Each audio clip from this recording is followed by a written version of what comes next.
Ô, Leonardo, boa tarde. Ei, boa tarde, o senhor consegue me ouvir? Eu estou ouvindo bem. Você também está me ouvindo? Muito bem, muito bem. Eu acho que eu vou trocar só de fone aqui, que eu acho que esse não está funcionando. Eu vou colocar um fone aqui também, que eu acho que vai ficar melhor.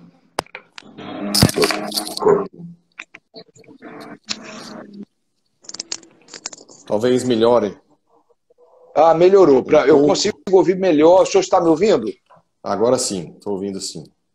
Boa Muito tarde, bom. caríssimo. Obrigado pelo seu tempo aí, que é precioso, por estar Ah, conosco aqui. padre.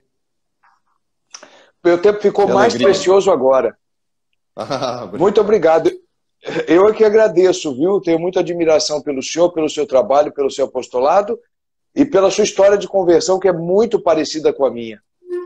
Pois é, Leonardo, obrigado pelas suas palavras. E, na verdade, eu ia começar a live com essas palavras, porque eu tenho uma paroquiana, a Lucimar, que já te conheceu e falou do seu trabalho na internet também. E desde então eu comecei a te acompanhar.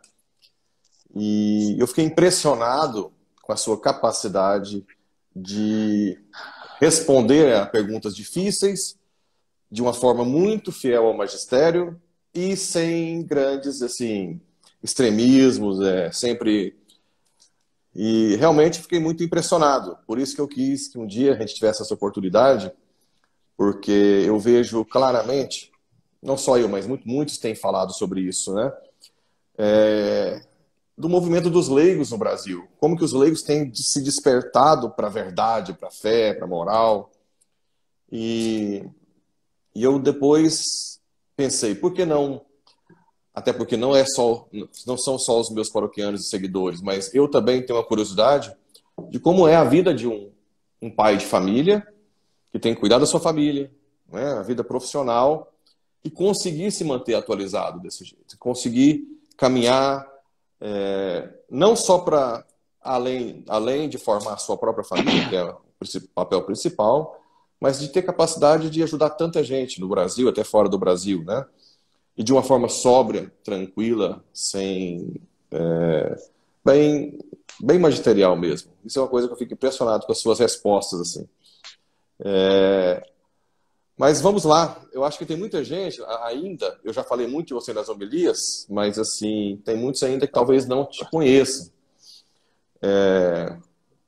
Vamos começar fazendo o seguinte: quem é o Leonardo Penitente? De onde veio? Como é que se converteu? Quem que faz hoje? Para o pessoal Muito bom. começar a contextualizar a sua vida, para depois você dar um pouco de dicas aí para viver uma vida espiritual tão profunda como a sua. Padre, muito obrigado. Obrigado pelas palavras. Eu que agradeço. Olha, bom, vamos lá. Eu nasci no interior do Espírito Santo, eu sou do Espírito Santo. Hoje eu estou na capital. E hoje eu trabalho, eu sou formado em Direito. Eu fiz a universidade aqui no Espírito Santo, me formei em Direito. Eu comecei a trabalhar na área da advocacia, fui advogado e no magistério. Então comecei a lecionar na universidade, aqui do Espírito Santo. E hoje, assim, tentando ser o mais sintético possível, hoje eu trabalho apenas com aula. Por quê? E aí já entrando na pergunta que o senhor fez, e eu acredito ter conseguido entender aonde o senhor quer chegar com a pergunta. Eu tive que fazer uma renúncia, porque a vida espiritual de um pai de família, e eu imagino com maiores razões de um padre, Uhum. de um sacerdote, ela é toda permeada, ela é toda envolvida em renúncias. Sem dúvida. Renúncias. E a primeira renúncia que eu tive que fazer foi da própria advocacia, porque eu coloquei na balança qual seria a profissão que me permitiria ajudar a minha esposa a cuidar dos meus filhos e que me permitiria cumprir os meus deveres de Estado de uma maneira razoavelmente bem feita. Certo.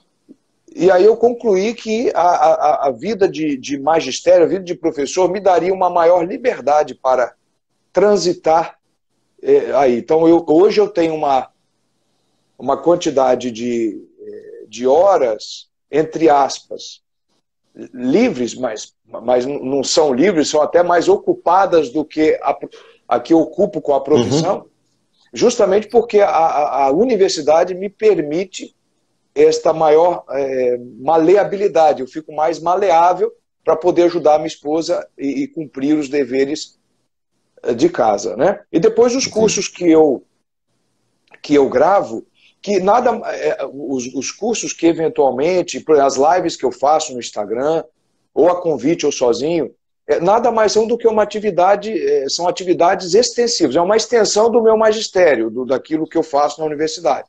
Então, de modo que não ocupa também tanto tempo assim, a não ser que eu tenha que me preparar num assunto que eu nunca tenho estudado, mas isso não tem acontecido, não tem me tomado muito tempo. Então, eu precisei fazer uma renúncia de uma das minhas profissões, que eu gostava muito, para ficar em outra, justamente para poder responder a este dever de Estado, viu, padre? É sempre uma renúncia mesmo. Viu? Mas muito obrigado pelas suas palavras, me sinto muito honrado, por favor. É isso, hein? não, mas fala com sinceridade. E quais obrigado. são as matérias, quais são as áreas que você ensina na faculdade? Isso, então, eu leciono aqui principalmente para o curso de Direito, nas áreas mais abrangentes, mais gerais, a filosofia do direito, direito penal, justamente na área que eu trabalhava, eu era um advogado criminalista, então eu tinha também, além disso, eu tinha todo um problema de consciência moral, me ajudou muito também esta época, porque eu pude discernir muitas coisas. Então, é mais nessa área, filosofia do direito, ética geral e profissional, ensinar os advogados a ter uma postura mais ética. E também, então, eu pude escolher, porque Deus é muito bom, porque Ele me permitiu que eu também escolhesse, dentro da universidade, dentro da faculdade, as matérias que poderiam fazer uma ponte com o meu catolicismo. Sim. A filosofia e a ética estão sempre aí me permitindo tocar nesses assuntos. Entendi. E sem esquecer, né, padre, a graça, né, porque tudo isto só foi possível, essa tomada de consciência, etc. e tal, porque a gente pede muito, a gente tem a nossa fortaleza em nosso Senhor Jesus. Sem né? dúvida. Porque senão eu nem me atentaria para isso, né? Não nem me atentaria para isso. Sim. Mas antes de entrar na questão mesmo acadêmica, não sei se é uma história longa, mas veja aí que você pode. Como é que foi isso? Não, mas dá para sintetizar. Esse Leonardo Penitente, como é que foi a conversão? Você disse que tinha algumas dúvidas morais antes, você sempre... Há muita. Não, padre, eu fui um ateu, muito mais do que um ateu, eu fui um anticristão. Ah, sim? Eu não fui, porque o ateu, o ateu, ele normalmente, ele fica mais na dele, ele tem lá as dúvidas existenciais. Não, mas eu fui anticristão, porque eu não tinha muito certo a minha vocação, meus pais mais ou menos que me forçaram aos 17 anos a entrar na faculdade de Direito, eu fiz a faculdade de Direito. Aí lá na faculdade de Direito eu entrei muito jovem e um pouco desmiolado, sem muito estudo. Era um aluno, eu sempre fui um aluno muito... eu estudei num colégio marista, na minha cidade. Eu fui formado pelos irmãos maristas, mas já naquela época, eu preciso dizer, porque isso é verdade, eu tive professor, não os irmãos, mas eu tive professor, isso é uma coisa, padre, muito importante falar. Eu tive professores leigos, que eram professores de geografia, história, eram pessoas muito boas, mas me deram uma formação muito marxista. Eu vivi... Isso no colégio marista. Isso no colégio marista. Eu sou de uma época da década de 80. E realmente essa chamada revolução cultural, eu vivi, não é uma teoria, eu vi os meus professores todos, principalmente os de história, os de geografia, os de matemática, física não. Nem tinha muito cabimento. Mas história e geografia eu recebi uma formação muito socialista, marxista, muito da minha cabeça, Mas, como eu não gostava de estudar, eu, às vezes, fugia da sala de aula. Era um pouco bagunceiro. Eu lembro muito, genericamente, vagamente, que eles me ensinavam isso, mas não aprofundei, porque eu era muito desleixado. Depois, mas a minha família sempre foi católica. Uhum. Sempre tinha um crucifixo na minha casa, tinha um texto, etc. Mas depois, eu entrei para a faculdade. Na faculdade foi pior, porque na faculdade eu já estava mais maduro e já estava mais interessado nos estudos. E aí eu tive professores muito mais marxistas, porque eles me ensinavam uma doutrina materialista, ateia, tudo de ruim, eles me ensinavam de maneira mais profunda. E eu estava, ao contrário do ensino médio, eu estava pronto para aprender, eu estava cheio de amor para dar, com vontade de aprender, e eu aprendi. Então, quando eu tinha meus 22 anos, 22 para 23 anos, eu lembro que eu li praticamente todos os autores da teologia da libertação no Brasil. Eu li todos os livros do Frei Beto, eu li todos os livros do Boff, do Leonardo Boff, li alguns livros do Clodovis Boff, que depois eu encontrei, o Frei Clodovis Boff, ele já mudado, que era o irmão do Leonardo Boff, ele já mudado, lá na PUC do Paraná, tivemos uma conversa maravilhosa. E eu estudei Rubem Alves, Henrique Dussel, eu estudei todos os autores da teologia da libertação. Aí eu tive uma aproximação, já sendo aluno do direito, do curso de direito, eu tive uma aproximação com esta parte mais marxista do catolicismo. Mas os caminhos de Deus, padre, eu costumo dizer que os caminhos de Deus são insondáveis. É muito misterioso. Eu fui me aproximando. Mas, ao mesmo tempo, aí depois eu me formei. Quando eu me formei, eu fui convidado pela mesma faculdade onde eu me formei para começar a dar aula. E eu me lembro que nos primeiros anos, eu dei aula de filosofia. Eu levava um livro do Nietzsche, chamado Anticristo, para dentro de sala de aula. Certo. E ali eu começava a ensinar, a falar mal mesmo da igreja. Tudo que eu aprendi, a falar mal da igreja, que a igreja era obscura, obscurantista, que ela, repetindo todas aquelas lendas que a gente aprendeu, que a Inquisição é isso, que a Inquisição é aquilo, que a igreja matou, que a igreja é contra a ciência, e que a igreja é supersticiosa. Só uma, aí eu comecei... uma curiosidade aqui. Que as leituras dos autores da teologia da libertação, ao invés de criar uma ideia anticristã, eles criam um Cristo que não é o real. Né? Isso. Essa ideia anticristã, de onde partiu? Porque assim, eles não infundem isso, né? Eles criam uma igreja revolucionária, um Cristo revolucionário, mas não uma ideia de ser anticristão. Isso surgiu dentro de você? Você lembra, consegue identificar o que te deixou mais ou menos essa ideia? Isso surgiu dentro de mim lendo, e aí eu acho que eu ia chegar nesse ponto. Não, foi antes. Eu comecei a ler os iluministas franceses. Ah, sim. Eu comecei a ler os iluministas. Por quê? Porque antes de chegar nesses autores mais contemporâneos, Nietzsche, eu comecei já eu me lembro que eu ia para a biblioteca da Faculdade de Direito e eu encontrava Rousseau, Voltaire, toda essa turma, né? Iluminista. E, padre, a verdade seja dita, sejamos justos, eles escrevem muito bem. Sim. Por exemplo, o impacto que Rousseau causou no meu espírito foi uma coisa absolutamente avassaladora. Ele escrevia muito bem, então eu li o Contrato Social porque eu fazia direito. Mas depois eu fui lendo os outros livros dele. E ele escreve muito bem, os franceses têm uma linguagem maravilhosa. Voltaire escreve maravilhosamente bem.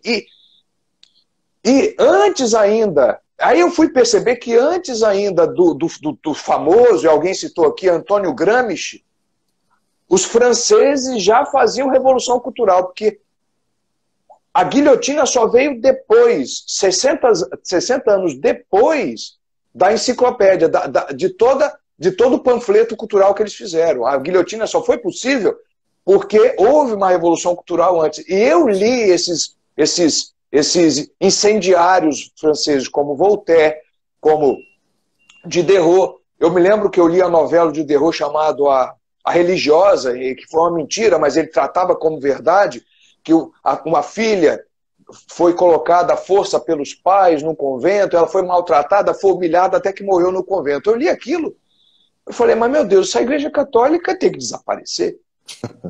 Não pode. Né? Uma frase do Diderot que me marcou muito na época, o que ele escreveu no artigo da enciclopédia, foi que o mundo só seria livre quando o último rei fosse enforcado nas tripas do último padre. Né? Então, aquilo me encheu de ódio. Então, já era uma coisa, eu estava cheio de ódio no meu coração. Eu fui lecionar na universidade, com ódio no coração. Eu tinha ódio. Mas era um ódio da Igreja Católica. Entendi. Era um então, ódio terminou a faculdade com esse ódio. Eu terminei a faculdade com esse ódio. Mas aí depois eu percebi o seguinte, mas espera aí. Todo mundo que eu estou lendo, de Rousseau, Diderot, Voltaire, esses nomes mais famosos, depois eu fui ler Nietzsche, aí eu cheguei em Nietzsche. Eu falei, mas aí depois eu tive um professor que era luterano, um amigo, não um professor meu, depois que eu já estava dando aula, ele era um professor junto comigo, ele era luterano. Aí ele falou, por que você não lê Lutero? Eu falei, Lutero foi o maior revolucionário que existiu, você quer ir contra a Igreja Católica? Leia Lutero. Eu falei, é mesmo? Então eu vou dar uma olhada. Aí eu comecei a ler. Aí eu descobri que tinha uma editora lá no Rio Grande do Sul que publicou as obras selecionadas. Aí eu já fiquei meio curioso, por que não publicaram as obras completas, né? Só publicaram as obras selecionadas. Mas, tá bom, eu fui ler aquele negócio, fui ler algumas coisas. Eu falei, olha, esse cara aqui, ele ainda é pior do que os iluministas, né? Ele é pior. Eu falei, esse daqui é bom. E aí, padre, eu fui vendo uma coisa. Mas eu acho que, por justiça, eu tenho que dar chance para o outro lado. Sim. Então, pelo mesmo caminho intelectual pelo qual eu fui me pervertendo, Deus se aproveitou disso para ir me convertendo. Ou seja, foi uma conversão intelectual. Muitas outras pessoas têm uma conversão, têm outros estímulos para se converter. O meu estímulo, ou seja, Deus não violentou a minha natureza. Ele percebeu que eu tinha um certo dom para o estudo e, a partir disso, simplesmente os livros foram surgindo na minha frente. Só uma curiosidade de parênteses aqui.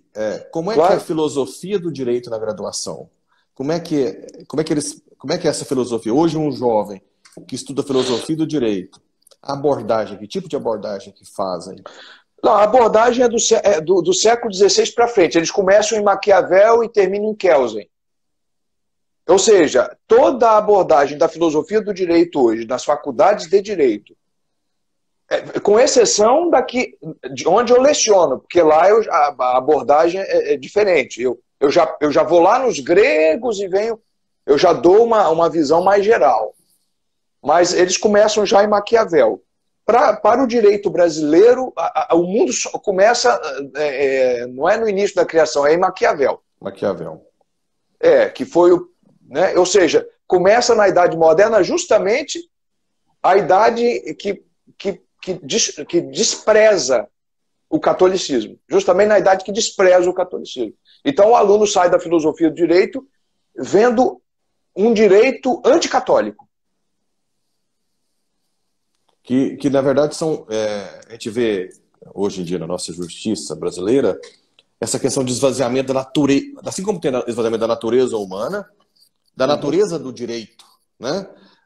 Com certeza. A gente vê às vezes leis, a própria do aborto, alguns da cúpula dizendo, não, depende da linha que você interpreta, E não é, não é, É, não é, não é algo da natureza da lei, né? Que é muito claro. isso, Você fica meio que não existe natureza, assim, não tem a natureza humana, a natureza depende da interpretação que você usa, né? Por exemplo, não, eu posso interpretar o aborto com a linha de saúde pública, né? Ah, peraí, mas isso. não, a lei é clara. Não, mas é porque você está usando. Por isso que eu perguntei da filosofia. Porque não é uma filosofia aristotélica, tomista, platônica, que as coisas Não, ela é dos totalmente revolucionária. reais, né? Ela é totalmente revolucionária. Abandonou-se o realismo tomista aristotélico. Realismo, isso. Não tem nada, não tem nada. Tudo é passível de total interpretação. Nenhuma coisa é fixa. Não existem Isso. realidades fixas. Tudo é mutável, tudo é transitório. É uma espécie de. Um novo dia, é o direito moderno. É o direito moderno, o direito que não está enraizado nas tradições, até gregas, romanas e cristãs, não tem nenhum enraizamento. Então, Perfeito. e a ideia também de que o homem cria o direito. Essa é uma ideia que os alunos aprendem muito. Quer dizer, o direito não foi criado por Deus e só compete ao homem tentar compreender com a nossa capacidade intelectual. Não, o homem cria do zero. Não existem normas jurídicas pré-existentes ao homem. Do zero o homem cria tudo. Por isso que existe essa tal de Constituição. Constituição, tudo está lá. O que não está lá não é direito. Como se os direitos naturais não existissem. Sim, isso. Tem nada. Divino. Isso, só existe o direito produzido pelo homem, que eles chamam de direito positivo. Só existe o direito produzido pelo homem. É claro que se você diz que só existe o direito produzido pelo homem, como, por exemplo, o STF é formado por homens, e todo o direito é criação humana e não divina, então aqueles homens são supostos deuses que podem criar as coisas do zero. Sim. Mas foi só um parênteses, pode continuar a sua conversão, aí que está interessante. Então, padre, aí eu comecei a ler, aí eu comecei a observar que todos os revolucionários, todos esses autores que eu tinha estudado, eles só tinham um inimigo, que é a Igreja Católica. Interessante. Então, por exemplo, eu vi Voltaire atacava o cristianismo, mas ele não atacava o protestantismo, ele atacava o catolicismo. Sim. Muito pelo contrário, ele até falava bem de Lutero. E aí eu fui ver Marx tem textos impressionantes sobre Lutero, assim, muito elogios, mas quando chega na Igreja Católica é o mal na Terra. Disso eu não sabia. Marx elogiava Lutero, então. Não, tem, claro. O que Lutero foi para a Alemanha, o que Lutero foi no século XV, XVI, eu serei no século XIX para a Alemanha. Marx tem textos absolutamente fantásticos com elogios sobre Lutero. E aí os iluministas franceses tinham isso. Elogiavam Lutero. A escola de Frankfurt toda tinha uma certa admiração por Lutero. Eu disse, mas tem alguma coisa errada. Tem que dar o direito de defesa. Aí eu comecei a ouvir, agora, vamos dizer assim, a narrativa da igreja. Eu comecei a ler a narrativa da igreja. E aí, padre, eu fui ler Santo Tomás de Aquino. Aí eu comecei... Isso do nada. Quem te inspirou isso? Isso, aí, ponto. Isso é muito interessante. Uma vez, mandaram para mim um áudio de um estudioso brasileiro, talvez o senhor conheça, muitas pessoas aqui possam conhecer também, chamado Olavo de Carvalho. Foi um áudio dele, me mandaram um áudio dele. Eu não ouvia muitas coisas, me mandaram um áudio dele. E aí aquele áudio me fez pensar. Aí ele estava dizendo que a existência de Deus é algo que pode ser comprovada pela razão humana. Não é uma superstição. E aquilo me surpreendeu. E aí eu fui, aí pronto, aí aquilo acabou, aquilo ficou na minha cabeça, ficou martelando, martelando, martelando, e eu fui procurar em Santo Tomás de Aquino. E lá tem, logo no início da Suma Teológica, tem as cinco vias para provar a existência de Deus. Quando eu li aquilo, eu falei, opa, isso daqui, eu nunca li nada parecido com tanta clarevidência, com tanta profundidade, com tanto respeito, porque ele vai trazendo os prós e os contra, e depois vai... Ou seja, o que eu não vi nos iluministas, o que eu não vi em Lutero, o que eu não vi em Nietzsche, eu vi ali. A coisa sendo tratada com respeito, com a máxima cientificidade possível, com método científico claro, estabelecendo os limites da discussão. Eu falei, opa, peraí, isso aqui não pode ser isso tudo que eu li e que eu reproduzi, que eu falava. Não pode. Está errado.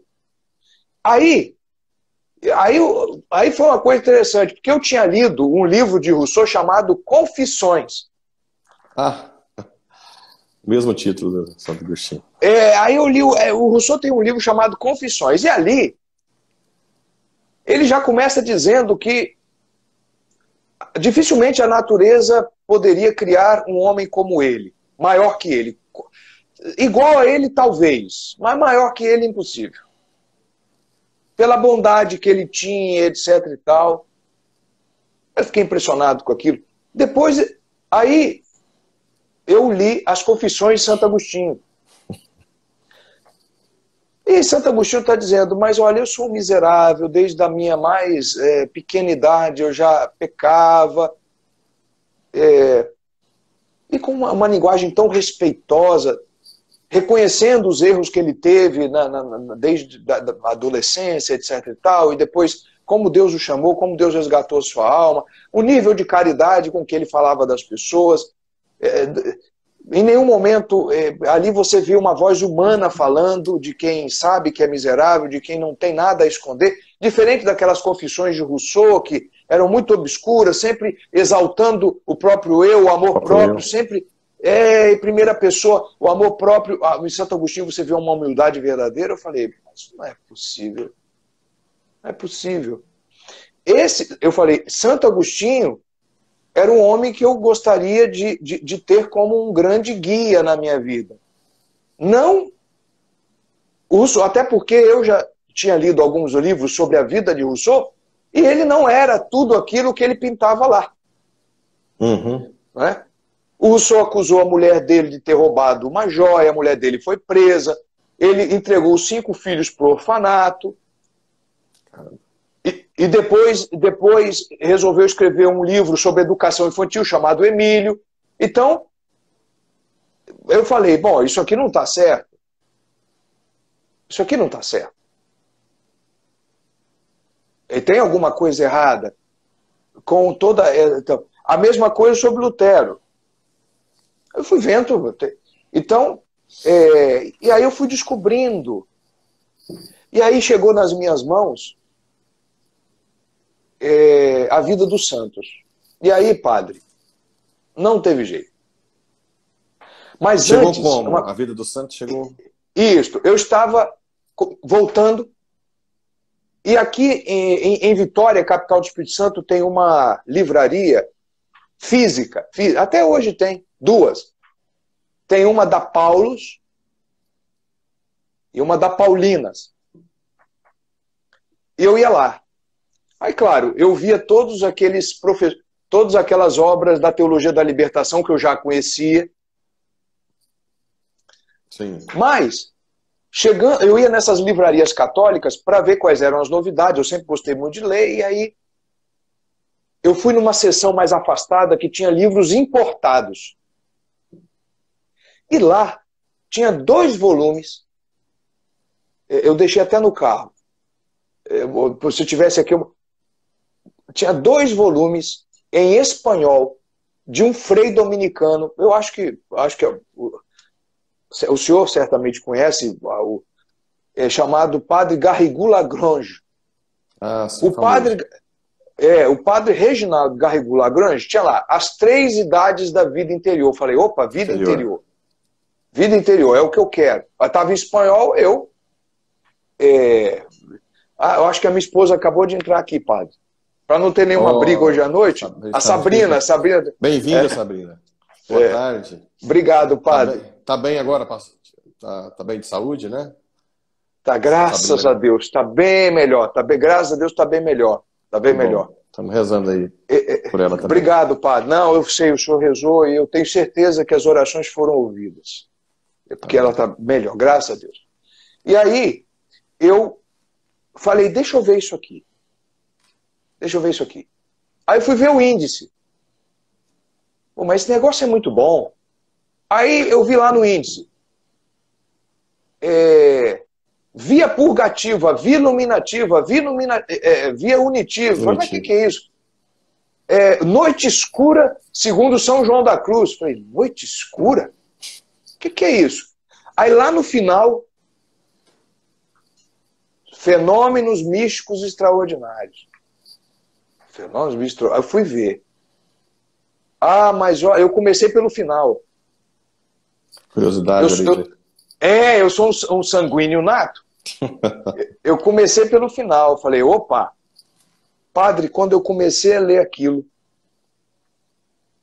bilocação, levitação, estigmas, troca dos corações. Esse é um fenômeno que até hoje não me bate bem.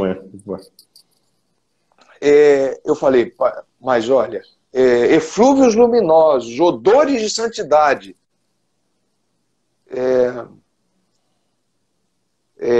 aqui, impressionante o fogo, né? O fogo místico. Eu falei, não, mas como é que é isso? Não é possível. Aí eu fui me interessando, não é possível que isso existiu. Aí depois eu fui vendo que a igreja, antes de atestar como verdadeiro um fenômeno desse, aí eu falei, mas isso é impressionante. Eu fiquei completamente apaixonado por isso. Aí eu fui ler a vida dos santos. Aí eu fui descobrir que para a igreja isso não importa. Eu falei, mas como não importa? Para declarar alguém santo, isso não importa. Aliás, isso pode até atrapalhar. Eu falei, não pode. Não pode. Eu falei, não pode. Aí eu comecei a querer me revoltar contra a igreja de novo, mas agora... Olha só, antes eu estava me revoltando porque eu não acreditava. Agora eu estava revoltando porque eu estava muito crente. Foi de um porque eu estava acreditando. Isso, eu estava acreditando demais. E a igreja sempre... Aí eu fui perceber que a igreja ela está aí para nos equilibrar. Ela está aí para botar o esteio. Ela não vai nem ao extremo da desconfiança, ela também não vai ao extremo da crença.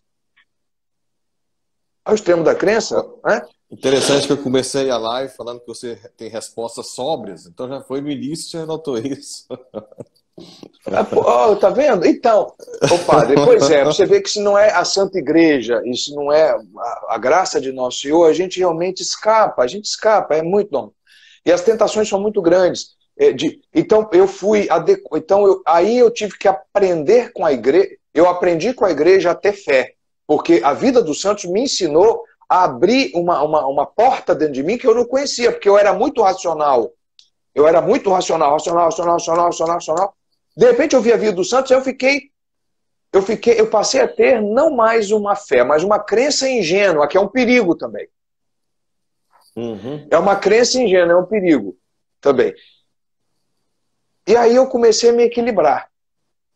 Aí eu vi como a igreja era séria, era um tribunal sério nas suas investigações. Não é? E eu fiquei impressionadíssimo. Aí eu comecei a amar a vida da igreja, eu comecei a amar a igreja. E vi que ela é mãe, e vi que ela tem 2000 anos, que ela já passou por muita experiência, que a gente tem que ter mais humildade, tem que ter mais cuidado, obedecer à autoridade do Santo Padre. seja ele quem for, né? Obedecer à autoridade do Santo Padre. E aí eu fui passando, Deus foi me conduzindo por essas vias para chegar finalmente à obediência total à igreja, né? E à hierarquia da igreja. E pela vida dos santos. Aí eu fui falar, bom, mas se os milagres, esses fenômenos místicos, não é o que interessa à igreja, o que que interessa?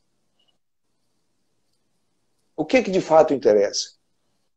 O que faz a igreja, o que que faz a igreja declarar uma pessoa santa?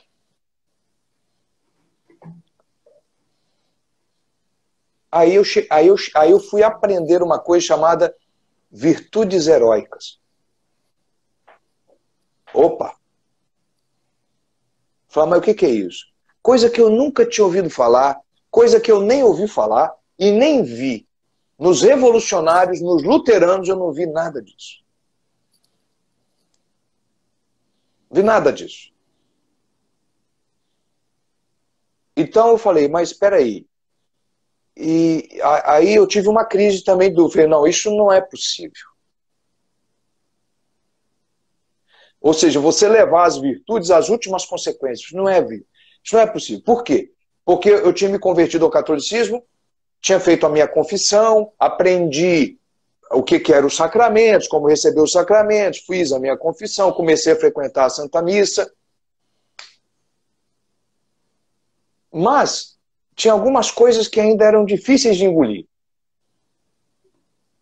Porque eu engoli muito bem a vida milagrosa dos santos.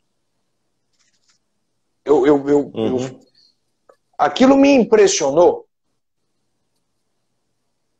Mas quando eu cheguei, mas isso é fácil, porque quando eu cheguei a estudar a vida dos santos mais profundamente, e eu fui vendo que esses eventos eram acidentais, que o essencial mesmo era aquele nível de caridade que eles chegaram, eu falei, não, isso não é possível, deve ter alguma... Isso não é possível que alguém chegou nesse ponto, que alguém foi capaz de chegar nesse ponto. Que isso é sobre-humano. Aí eu comecei a ler, por exemplo, os relatos de... Eu estava estudando, aí eu comecei a estudar como o Espírito Santo agia na vida das pessoas. Porque o homem não pode sozinho levar as virtudes às últimas consequências se não tiver o auxílio divino. Aí eu falei, bom, vou estudar isso. Aí fui vendo lá os dons. Aí eu fui vendo o que os santos são capazes de fazer. Eu falei, não, realmente, uma bilocação, uma levitação, os estigmas, não é nada perto disso. Aqui é que está a beleza. Então eu vi, por exemplo, um São Martinho de Porres que beijava os pés, né, das pessoas que o maltratavam, e as pessoas enchiam o rosto dele de chute, e ele continuava beijando. Eu falei, bom, realmente, isso daqui não pode ser uma humildade meramente humana. Porque não é uma humildade afetada. É quando você vê uma Santa Catarina de Sena bebendo a água suja, né, que ela limpou um leproso, porque por penitência, isso não pode ser humano. Só humano. Isso não, é uma coisa de tirar o fôlego. Você vê um São Paulo da Cruz, o fundador dos passionistas, né, chorando quando via uma flor, né, e batia com o cajado na flor. Fica quieta, minha filha, fica quieta. Porque a natureza canta o amor de Deus. Ele não aguentava, ele já chegou a um tal nível de contemplação que só de ver uma árvore ele já chorava. Eu falei, bom, isso daqui realmente está muito alto. Esse é o tesouro da igreja. Quando eu vejo que para mim realmente é impressionante, isso é um caso que impressiona a muitos, não é? O mesmo São Paulo da Cruz passar 40 anos numa noite escura do espírito, sem reclamar, sem reclamar, sem reclamar. Só agradecer, sem reclamar, só agradecendo a Deus. Não é? Uma Santa Teresinha do Menino Jesus, né, desfolhando pétalas já no leito de morte. Os santos passando um sofrimento atroz, mas com alegria imperturbável. Alegria imperturbável. Agora a gente vai ver a morte de Voltaire, por exemplo. Aliás, quem relata a morte dele é um médico protestante que o acompanhou no fim da vida, uma coisa triste. Eu falei, bom, isto é grave. Porque eu poderia, o padre, se não fosse por intervenção divina, eu poderia, a minha vida, até o fim da minha vida, admirar homens como Voltaire, que morreram em situações trágicas. E querer imitá-lo, porque vida é imitação. Os gregos já sabiam disso. Vida é mímese, você vai imitar alguém. Mas nós temos um modelo supremo. Né? Então você vê realmente um outro Cristo nestes santos. É nítido isso. A sabedoria deles é uma coisa impressionante. Né? Eu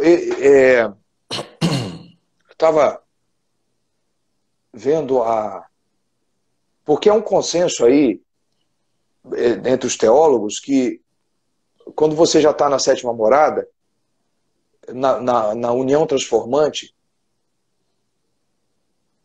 você vive um céu na terra, você vive em paz, né? É paz, você já não tem mais tentações, não tem mais, você vive na paz, um céu antecipado.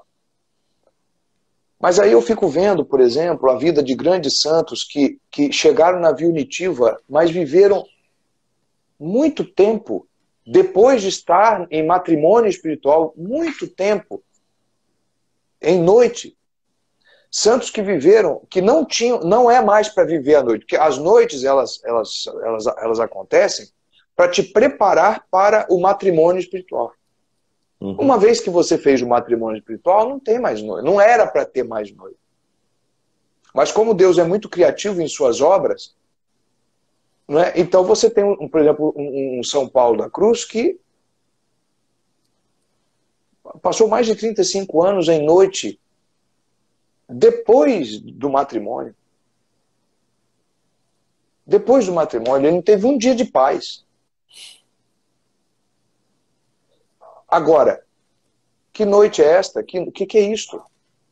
Que é isto? Então você olha essas coisas e fala, bom, realmente, aqui está a verdade. Aqui está a verdade. E aí, ao contrário do que eu aprendi lá atrás, e que eu ia para a sala de aula com ódio, eu ia com ódio. Eu aprendi a amar. Aí você aprende o que é amor. Não é? Aí eu aprendi o que... a linguagem foi outra. A linguagem foi outra. Então esses foram os passos. Mais ou menos. Eu não tenho consciência muito clara também de tudo o que aconteceu. Mas vagamente é isto. Eu lembrei... Eu acho que na Lumen Fidei, o seu percurso entre a ligação de verdade e amor, não sei se acho que é Lumen Fidei mesmo, ou Fides et Ratio, acho que é Lumen Fidei, que o Papa fala da questão da sociedade pós-guerra, que ela tem duas sequelas, né? Uma é o preconceito da fé, do iluminismo, lá da Revolução Francesa, que depois entronizou a deusa razão em Notre Dame, né? Toda a razão no centro. Incensando, aquilo foi uma blasfêmia. Então, só que depois vieram as duas guerras mundiais e isso deixou a sociedade muito assustada e acabou tendo também um preconceito com a verdade, com a razão, né? Porque se a razão era a solução para libertar da fé. Ora, se agora que nós entronizamos a razão vieram 2 guerras mundiais, como nunca houve na história, então nós não queremos a razão. Em outras palavras, nós não queremos uma verdade absoluta mais, né? E aí lá fala o seguinte, que o desafio nosso hoje é de mostrar para a sociedade que a verdade absoluta é o amor, né? Que é Cristo. É isto. Isso que é o percurso que eu vi que você fez. Interessante que você falou antes de falar o testemunho, olha, não esqueça da graça. Porque eu vejo aí muitos pontos que sem a graça não tem sentido o seu percurso. Realmente você foi iluminado. Você não faria isso fato, jamais. Isto. E a responsabilidade que nós temos, Padre, por quê? Porque nosso Senhor deixou claro, a quem muito eu dei, muito cobrarei. Sem dúvida. Então, a gente tem que pedir muito a Deus para corresponder e aumentar a docilidade a estas graças recebidas. Não ter uma humildade falsa, quer dizer, nossa, eu não mereço. Não, se Deus está te dando é porque você merece. Como diz a Virgem Santíssima, Deus operou em mim maravilhas. Ele operou em mim maravilhas. Mas também ficar muito atento para não decair destas graças, porque a nossa responsabilidade é muito grande, de todos nós, porque todo mundo é chamado de alguma maneira. Sim. E individualmente. Mas a responsabilidade que nós temos de corresponder a esta graça é muito grande. Por quê? Porque Deus, ele vincula as graças posteriores ao bom uso das graças anteriores. Sim. E este é o grande drama do pecado. A pessoa que está em graça e comete um pecado mortal e perde a graça santificante, ela deixa de conquistar todas as outras graças futuras que seriam dadas se ela tivesse preservado a graça. É claro que sempre existe uma saída. Se você se arrepender profundamente e fizer uma confissão muito bem feita, Deus pode retomar o caminho. Mas é muito grave isto. Então nós temos que ter muito cuidado e agradecer muito a Deus e pedir a Deus que complete a obra que foi começada. Que nos ajude a completar. E nem tudo também, porque senão a gente cai naquele famoso pelagianismo de achar que só com as nossas forças a gente pode fazer tudo. Mas também, Deus não faz tudo sozinho. A santidade é a graça mais a nossa cooperação. Tem que ter cooperação, porque não nos cai do céu. Porque muita gente quer ser santo sem ascese, sem mortificação. E isso não acontece. Nunca aconteceu e não vai acontecer. É só ler os tratados, os manuais de mística. Aliás, no Brasil tem crescido muito a publicação desses manuais. E as pessoas têm que ler. Então você tem o padre Tanqueray, você tem o padre Antônio Royo Marinho, você tem o padre Garrigucci, agora o beato Maria Eugênio com os carmelitas. Você tem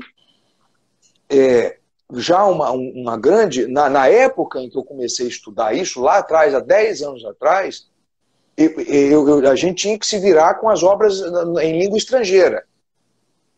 Mas hoje já está no Brasil, essas obras já estão sendo publicadas, nós temos que entender como é que funciona o mecanismo da santidade. Como é que funciona o nosso organismo sobrenatural, senão a gente cai.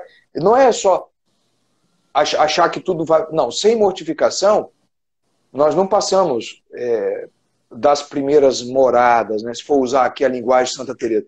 Nós não passamos. Tem que ter uma purgação ativa, que nós... o nosso próprio braço a gente consegue fazer, e Deus está ali, a partir do momento ele é só coadjuvante, depois ele vai tomar as rédeas, e é aí que começa a noite, as famosas e dolorosas noites pelas quais todos os santos passam, a noite dos sentidos e a do espírito. A noite dos sentidos, aí é Deus tomando a iniciativa, porque tem certos vícios que, por mais força que a gente faça, eles não vão sair. Por quê? Porque eles estão tão incrustados, eles estão tão... que a gente sequer percebe.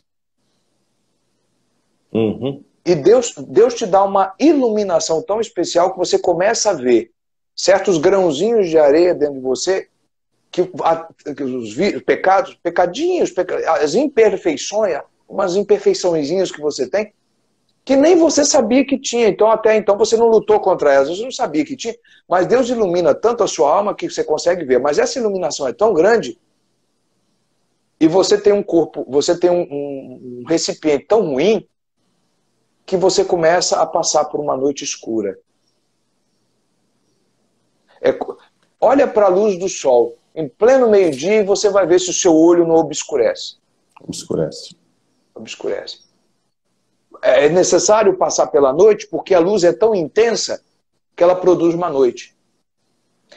E também porque você começa a ver o que você não via. Já não falo nem daqueles pecados grandes. Essas, se você está ainda nisso, por favor. Então você não está nem dentro do castelo ainda. Né? A gente fala já nem de pecados veniais, inclusive. Aquelas imperfeiçõezinhas. E esse é o grande segredo, porque aqui, padre, é que muitas almas não passam. Agora... E é isto que nosso Senhor queria se referir do buraco da agulha, do camelo. Aqui é que é complicado. Uau, tempo voou aqui. Falta assim. Você falou que tem um compromisso é mesmo, hoje. Hein, padre? Como é que é? Deixa eu te falar. Então. Eu tenho que... Você tem um compromisso 4 horas. Agora? Mas é longe, onde eu tenho que ir é longe. Não, é porque eu só... Não sei. Aí eu vou fazer Me deu uma curiosidade aqui. Porque você fez um percurso interior. Belíssimo, muito rico, excepcional. Mas eu me dei uma curiosidade assim, e o seu relacionamento no dia a dia com a igreja, paróquia, todo esse... Ótimo. Agora, se não tiver tempo, paciência, a gente marca um outro dia. A gente fala, vamos lá. Na vida concreta sua, como é que foi esse percurso seu junto à participação da igreja? Ou foi algum movimento, um diretor espiritual? Então, foi, padre. Como eu ainda estava nessa vida muito intelectual lá no início,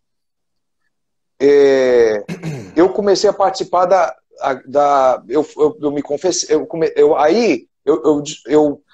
isso é muito engraçado. Aí eu comecei a ver, eu já comecei a não gostar de certas atitudes que eu tinha antes. Então, pecados, que antes para mim era coisa tranquila, começou a não me agradar mais. Não me agradar mais. Mas inicialmente só os chamados pecadões, os grandes pecados. Certo. Os grandes pecados. Aquilo já me machucava. Eu parei.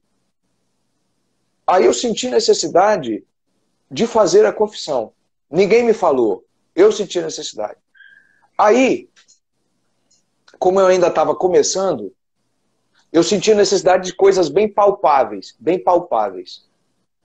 E aí eu comecei a frequentar uma missa chamada Tridentina. Que normalmente é muito procurada. Não, de cara. Mas por quê? Porque eu levava uma vida intelectual, estava lendo Santo Tomás de Aquino, estava lendo Santo Agostinho, comecei a me interessar pelo latim,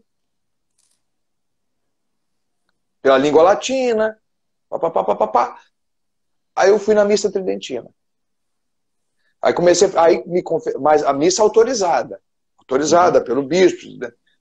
Aí eu comecei a ir na missa tridentina, aí aquela beleza me estonteou mais ainda, a beleza do rito, o comportamento milimétrico do padre, o respeito com a Sagrada Eucaristia. Aí eu tive um grande amigo, José Eduardo Câmara, que me explicava cada movimento da missa, por que o padre não abria os dedos, com cuidado com as partículas da hóstia. Eu falei, poxa, esse negócio está cada vez mais interessante. Bom, aí eu fui me interessando pelas vestes, por que o padre tinha casula, sobrepeliz, por que ele levantava a hóstia, aquilo tudo foi me interessando. eu fui me interessando por aquilo, aí eu fui me aprofundando. Depois eu saí da missa tridentina e fui para o chamado rito novo, o rito de Paulo VI. Aí eu fui na missa nova.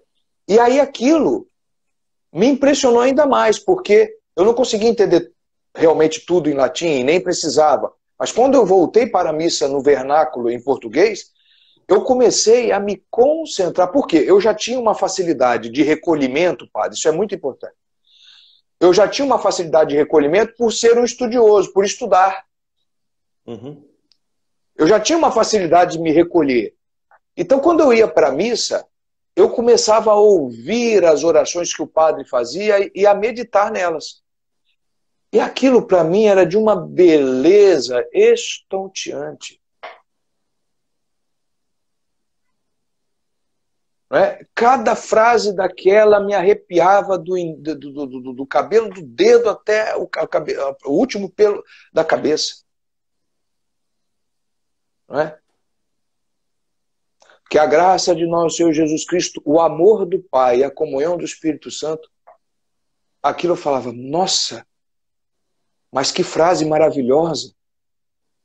Não é? Aí quando o prefácio, até hoje, o prefácio da missa nova me tira do centro. Eu me perco, eu fico todo desbaratinado com a beleza daquilo. O prefácio é uma coisa. Depois a oração eucarística. Aí, na oração eucarística, eu falei, mas é isto. Aqui está, isto é o que eu procuro. Porque eu não vi isso no que eu lia.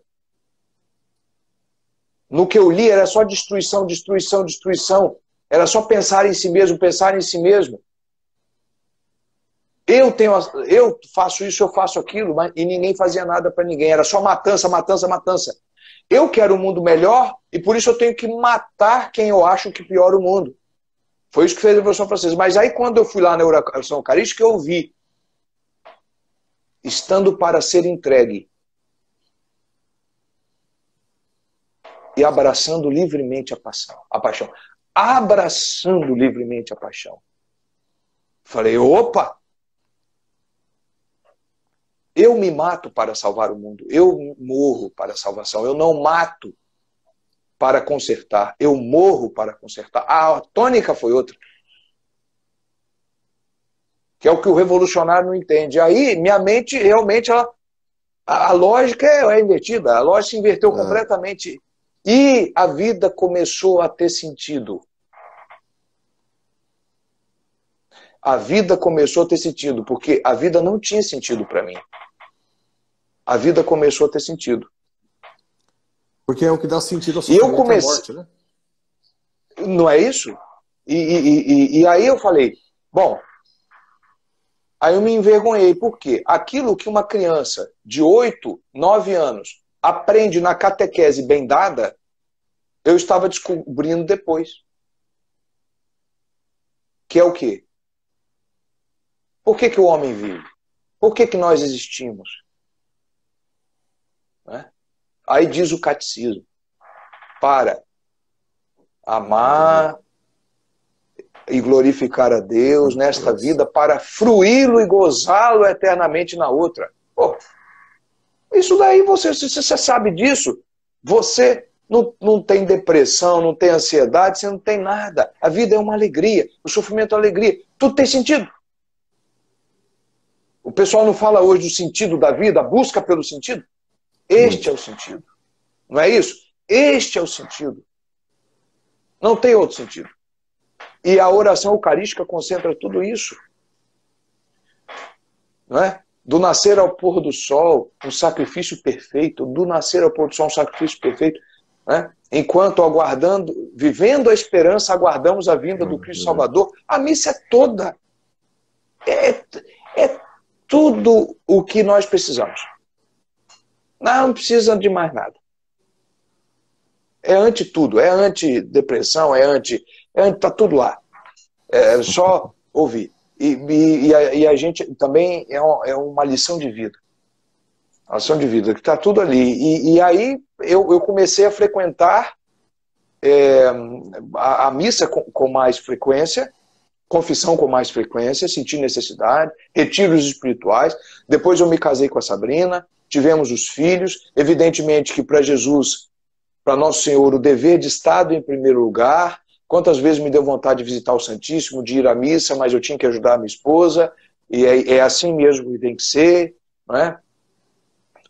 E aí novos desafios surgiram na vida de casado, muitos desafios surgem, por isso que a gente tem que manter a vida na paróquia muito ativa, de confissão e missa, tanto quanto possível. Não para fugir das responsabilidades de casa. Não para... eu digo isso porque... Fazendo bem. Eu digo isso porque eu tive essas tentações, né? Não vou deixar meu filho que está chorando a noite toda com a minha esposa e vou na missa. Ó, então você não está indo para Jesus, você está indo porque você está querendo... Não é assim, não. Mas, então, aí tivemos que... Aí a vida em família, o esposo tem que santificar a esposa e a esposa o esposo. Porque muitos desafios Jesus coloca para a gente, né? Na nossa vida de família. Viu, padre? Como são os desafios do sacerdote, eu imagino também. Né? A questão de viver a castidade, porque muita gente acha que casou, pronto. Casou para resolver o problema da proibição da vida íntima, da vida, do ato conjugal, né? É melhor do que outras palavras. O ato conjugal. Então, aí você tem que enfrentar muitos desafios, você tem que... Olha, eu conheço um casal que o homem teve que controlar muito mais as suas necessidades biológicas, sua sexualidade no casamento do que antes. Olha só que bonito. Então, o casamento, ele propõe desafios muito maiores do que no estado solteiro, em todos os âmbitos, não só na questão sexual. Eu falo dela porque eu recebo, às vezes, muitas pessoas aqui perguntando, eu sei que ela é um ponto muito delicado na vida de casal, sabe, padre? O senhor deve ter essa experiência aí, né, a dar de vista. É um ponto muito delicado, não é, que os casais vivem. Então, enfim, principalmente os homens. É a questão dos filhos também, da vida em casal aberta para os filhos. Nós temos tantas coisas para falar aqui. Acabou não dando tempo, né, padre? Pelo que eu vejo, acabou não dando tempo para falar da questão da família. Mas se o senhor quiser, vamos marcar, porque a gente fala só da questão da família. Eu acho que eu tenho alguma coisa, não é? Sim, não, Mas assim, não é que não falamos, a sua história de conversão, tenho certeza que ajudou muita gente. Graças a Deus. Isso que eu acho que a vida fala muito mais do que os conselhos até. Mas a gente poderia sim, depois a gente combina. Lucimar, vamos marcar, eu sei que o senhor tem um... Dom Lucimar. Mas assim, primeiro eu quero dizer que foi excepcional, muito bom. Obrigado, padre. Para mim também, o senhor me deixou muita vontade, eu acho que eu falei até demais. A minha esposa vai brigar comigo, e com justiça. Muito interessante, assim, a ação da graça. Realmente, seja muito grato a Deus por tanta graça recebida. Padre, o senhor nem me fala, porque às vezes me dá até vertigem pensar nessas coisas. Essa gratidão vai te ajudar muito.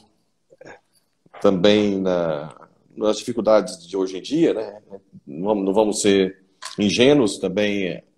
A conversão, a proximidade de Deus traz também provações, perseguições e tudo mais. Você que é uma pessoa pública, também não é que... É muito. Eu não falei delas aqui para não destacar o aspecto mais negativo, mas em outro momento eu posso falar também que foi muita coisa, foi pouca. Pois é.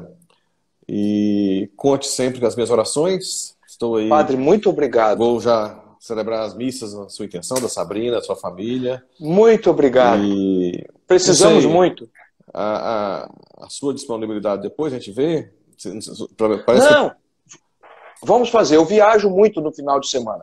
Agora, eu vou fazer o seguinte, eu converso, talvez porque eu sei que o senhor tem uma agenda muito... Eu converso com a dona Lucimar E aí ela passa uma nova data, a gente vê com Perfeito. mais tranquilidade. Mas não vai demorar muito não, vamos fazer para não perder também, não ficar muito distante. E eu quero pedir aos nossos paroquianos aqui que rezem por sua família, pela sua Obrigado, disponibilidade. Padre. E rezaremos por todos vocês, pelo Senhor, por todos. Por abrir o coração e realmente muito belo. Parabéns. Obrigado, obrigado, foi muito Padre, acima da expectativa que eu imaginei, assim, de... Ô, Padre. E saiba que você está ajudando muita gente mesmo. Suas respostas são... Se alguém não está seguindo o Leonardo aí, o professor Leonardo, eu digo que são respostas sóbrias, sem... Eu não consigo nem fazer nenhuma crítica, Padre, obrigado. Nem no estilo de escrita. Então, assim, pelo jeito, era mais para frente, para a gente falar, eu queria que você também explicasse para o povo como conseguir ter acesso a... Eu tive uma formação fora do Brasil e grande parte do que eu tenho, às vezes, a vida corrida de paróquia, mas isso mais para frente, você pode dar umas dicas também nesse sentido, como que um pai de família, uma mãe de família pode... pois é, o senhor tinha até me perguntado, não, eu mas acabei fugindo. Quando a gente tá bom, numa próxima, ok. Da família, isso é tranquilo, tá bom. Pode ficar tranquilo aí. Tá bom. É só agradecimento mesmo, eu vou te dar uma bênção, dar uma bênção à sua família aí. Amém. Ótimo. Vou tentar, o pessoal está pedindo para salvar essa live toda hora aqui. Eu não sou muito campeão, não, mas eu vou pedir a graça de Deus para salvar essa live. Não, mas vai dar certo. Me dá a permissão de deixá-la também nos nossos canais? Não, eu posso passar para à vontade, Padre. A gente passa para vocês também, tá? À vontade. Obrigado. Obrigado. Então, obrigado de coração. Eu que agradeço de coração. O Senhor esteja convosco. E Ele está no meio de nós. Por intercessão de Nossa Senhora, Santa Teresinha, que desça a bênção de Deus Todo-Poderoso. Ele que é Pai e Filho e Espírito Santo. Amém. Amém. Tenha um santo fim de semana a todos que nos acompanharam. Amém a todos nós. E a gratidão é enorme. Obrigado de coração. Deus abençoe. Obrigado, Padre. Um abraço. Obrigado. Tchau, tchau. Amém. A sua bênção. Tchau, tchau. Deus abençoe.